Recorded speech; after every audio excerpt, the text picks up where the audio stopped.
Aquí tenemos una crónica de la aparición de Tomás.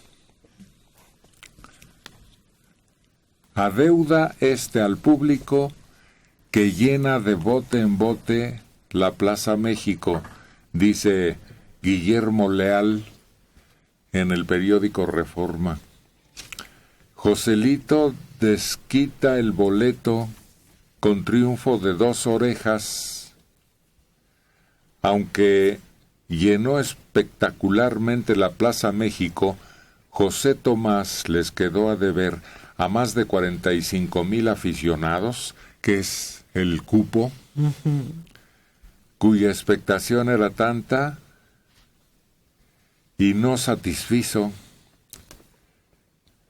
Salieron hablando de Joselito Adame, que concluyó ayer una temporada triunfal cortando 2 orejas, rescatando la tarde, saliendo en hombros y dirigiéndose como una sólida juvenil figura del toreo. El enigma de José Tomás, su recia personalidad, el mito en torno a su figura, sufrió un raspón, y no solo físico, cuando pisó los terrenos que acostumbra, y 2 veces estuvo a punto de hacerle un toro daño, porque es valiente. Se queda quieto.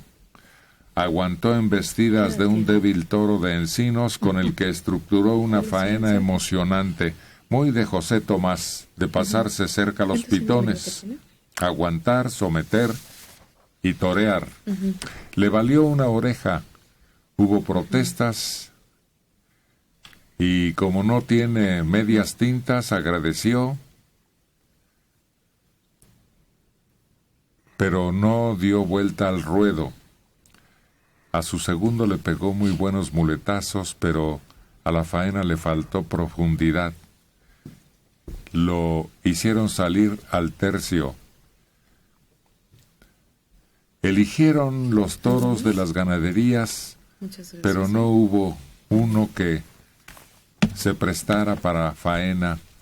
El público le cobró a Tomás las restricciones que él aplica para no televisar sus corridas, el altísimo costo de algunos boletos en reventa, el no haber querido tener contacto con la gente a su llegada, la que hizo por el Estadio Azul, y el que ni siquiera les haya brindado un toro de agradecimiento por los esfuerzos. Así se acabó el romance con un abucheo cuando abandonó el ruedo. Ante eso, Joselito se entregó y triunfó. Las orejas que cortó al sexto, que algunos protestaron, no fueron lo importante, sino porque se pegó un arrimón sin dar tregua en una tarde en que debía hacerlo. Y aunque el público en su segundo toro se lo protestó como diciéndole que era el terreno de Tomás, Adame remó en contracorriente y al final, con el sexto, se lo festejó, porque terminó ligando una soberbia faena de templados muletazos con el que rescató la corrida, en la que el espectacular lleno fue simplemente extraordinario. Tome sus cuernotes, le dijo al otro. Defraudó al público. Sí. Generó muchas expectativas.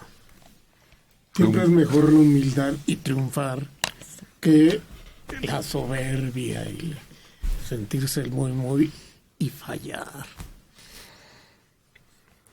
Bueno, es que en este momento es el más importante en España. Pero no le hace daño llegar, saludar, o sea ese tipo de actitudes que son las que te ganan, aun cuando tengas una mala tarde, te ganan el favor del público. Ahora, los toreros que tienen ganas de que el público en verdad los aprecie, regalan el toro al final de la corrida. No cumplí, regalo un toro y ahí me desquito.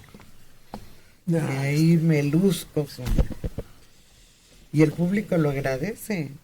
Uno que recuerda las presentaciones del Cordobeses, que eran torbellinos así de entusiasmo, de salir en hombros y cerrar la ciudad, ¿no? Por lo menos las zonas cercanas a la plaza, era la locura. Es apasionante en cierto momento la fiesta de toros, sí, por los que están a favor y los que están en contra. Sí. Los reventadores que les llaman. Yo recuerdo que al cordobés se le criticaba de lo contrario, de que se mantenía lejos del toro. Pero era espectacular. Lo que lograba se convertía en un espectáculo en su presentación, que valía la pena. El único que correspondió a la afición, al endiosamiento del público, fue Manolete. Sí, pero le creó un ámbito de hostilidad entre los demás toreros. Había manoletistas y antimanoletistas.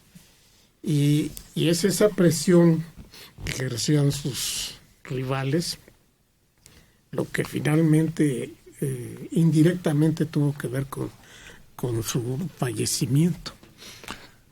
Hubo un torero al que llamaban el ave de las tempestades, ¿Cómo no? Porque cada que se presentaba era una escandalera.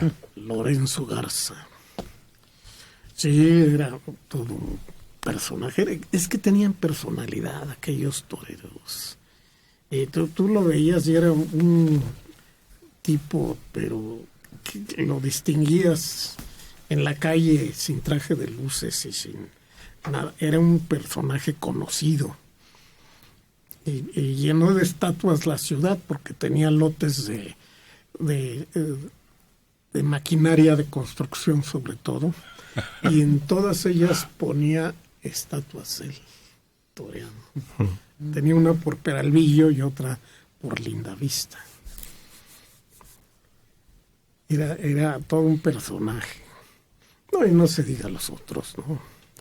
Procuna, por ejemplo, con su mechón blanco y sus tardes buenas y tardes de cobardía total.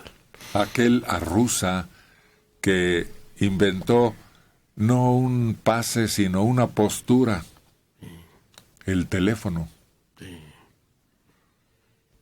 que cuando el toro estaba ya a medio gas, por supuesto, no empezando la corrida del ejemplar ese, ponía su codo sobre la testuz del animal, manteniéndolo quieto ahí, como si estuviera hablando por teléfono y recargado su brazo en el animalote aquel. Sí, no, había grandes estrellas. Y triunfaban aquí y allá en España. Ángel Cervantes, de 39 años, en Cuauhtémoc. Oyendo a Mario, que se agacha contradiciendo a la revista que editaba, Razonamientos, me resulta penoso ver que ahora exalte y aplauda las corridas de toros.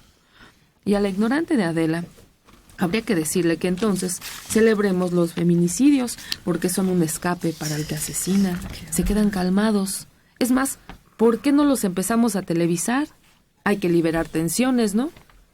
No, bueno. No tiene ningún parecido un feminicidio a un espectáculo que no es de ayer ni de antier, sino, como señaló Alejandro, es histórico ya. En primer lugar, Razonamientos nunca tocó lo de la cuestión de los toros, ni mucho menos. Y yo siempre he sido protaurino, siempre. Entonces, no considero que el grado de violencia contra los animales que hay en los rastros, por ejemplo, es algo que debe preocuparnos a todos. Y el hecho de que haya toros sacrificados en las corridas, pues es una mínima expresión. Y que detrás de él hay una cultura, una formación, una tradición que no va a desaparecer de un día a otro.